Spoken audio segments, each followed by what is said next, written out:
China says the U.S. has no right whatsoever to criticize China on human rights after the U.S. released its annual country reports on human rights practices. Are these two countries destined for a permanent deadlock over the issue?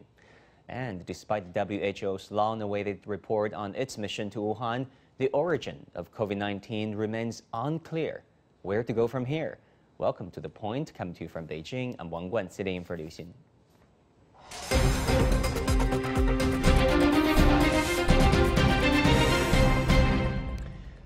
The latest U.S. country report on human rights accuses China once again of multiple human rights violations. In 2020, it says, in China, government authorities committed genocide against the Uyghurs, who are predominantly Muslim, and crimes against humanity, including imprisonment, torture, enforced sterilization, and persecution against members of religious and ethnic minorities. China has, of course, called these accusations baseless and completely fabricated.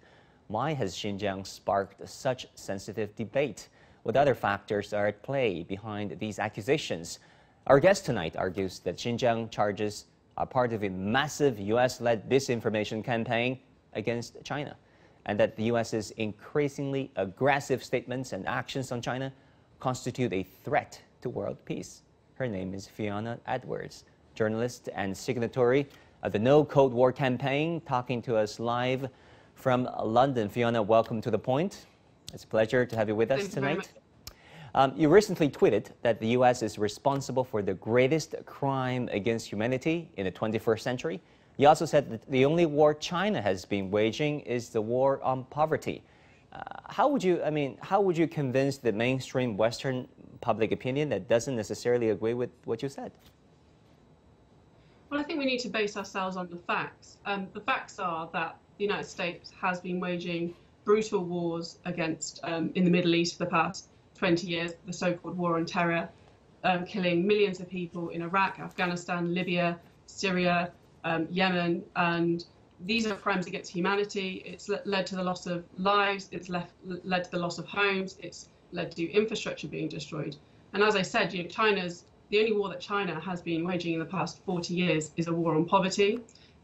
This is a spectacular triumph for human rights.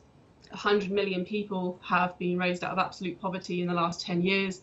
And over the last 40 years, we're talking about, according to the World Bank, 850 million people being brought out of poverty. That is an incredible achievement for human rights. Yeah, then what do you think of the U.S.'s 2020 country report on human rights and those accusations we've just heard against China? Well, I think, the U.S. has no moral authority to lecture China on human rights. The situation, like I said, internationally is that the U.S. has been waging wars and dropping bombs on other countries. And the situation domestically is that the systemic racism in U.S. society is a human rights issue. The United States has the biggest prison population in the world, with over 2 million people incarcerated in 2020.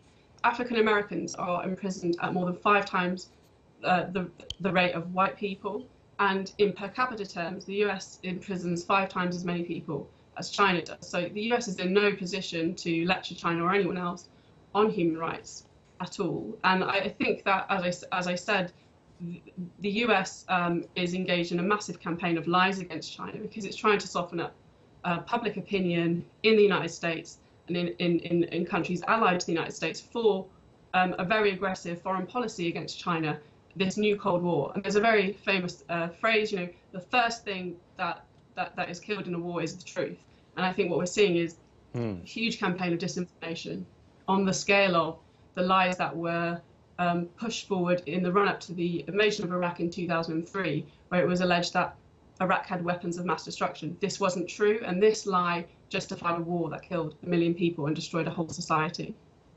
Yeah, there's also a saying that says democracy is based on an educated citizenry, an informed citizenry, and many argue that this may not be the case currently in many Western countries, including the United States. You were talking about the U.S., leading a massive disinformation campaign against China. Why do you think that is the case? What's Washington's motives in doing so? And really, what is the end game here? Well, I think the US is engaged in a Cold War against China, and this is about the US maintaining its dominance in the world. It wants to stop the rise of China and the bringing about of a multipolar world, which is what China's explicit foreign policy is. And so what we're actually seeing is a military buildup in the Pacific region. The US Indo-Pacific Command military commanders are demanding $27 billion of extra funding in order to upgrade military hardware in the Pacific region in order to military encircle China. And we must remember the United States has 800 foreign military bases and 400 of them encircle China.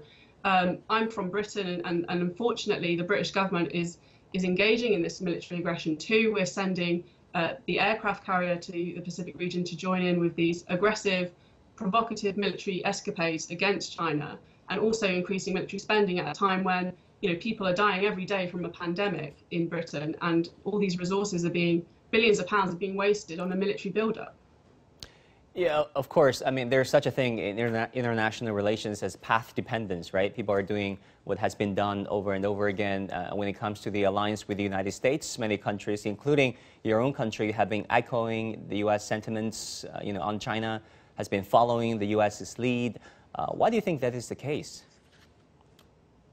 Well, I think Britain has always been subordinate to the US in terms of foreign policy, and that's becoming increasingly the case. And I think it's very dangerous, and it's also just very self-defeating. I mean, to engage in a Cold War against China and this aggression is going to cost very important economic links with China in terms of trade and investment, and it's going to cost jobs in Britain too. So I think it's not only dangerous, it's an act of self-harm. And there's also, alongside all of this, increasing censorship in the West and attacks on free speech. And most recently, the decision by the British authorities to ban CGTN from broadcasting in Britain. So this means at a time when Britain is spending all this money on military hardware, targeting China, sending its aircraft carrier, we're not even engaged in a conversation of listening to what China thinks as a country of 1.4 billion people. And that's very dangerous, because if you're not listening to the key players in the international situation, then very dangerous decisions can be made. So I think we're heading into a very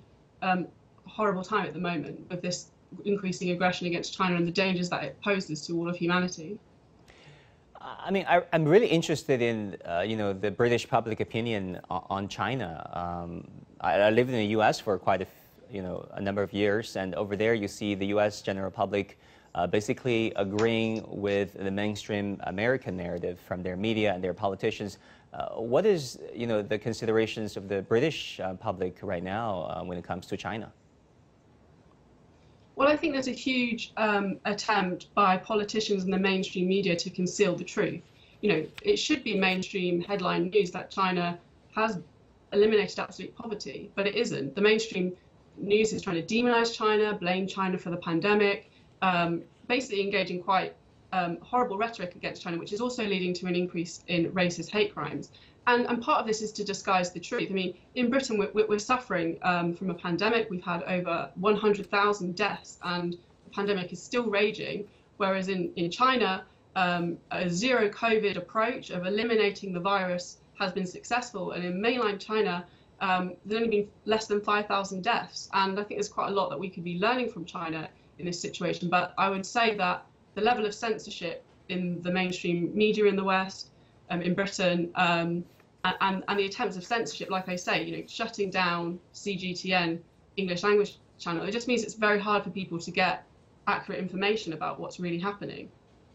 Right. U.S. Secretary of State Antony Blinken said that although he acknowledges the U.S. has work to do at home, including combating systemic racism, Blinken also stressed that Washington deals with its problems, quote unquote, in the daylight with full transparency. And that's exactly what separates the U.S. democracy from autocracies. Your thoughts on his comment? Yeah, well, I mean, I think, again, the United States is trying to disguise the situation, doesn't want the truth to get out. The US has had over 500,000 coronavirus deaths, which is 400 times that of China. So there is an attempt to not let this truth get out. So I think it's a similar situation. Fiona Edwards, journalist and signatory of the No Cold War campaign, thank you so much for talking to us.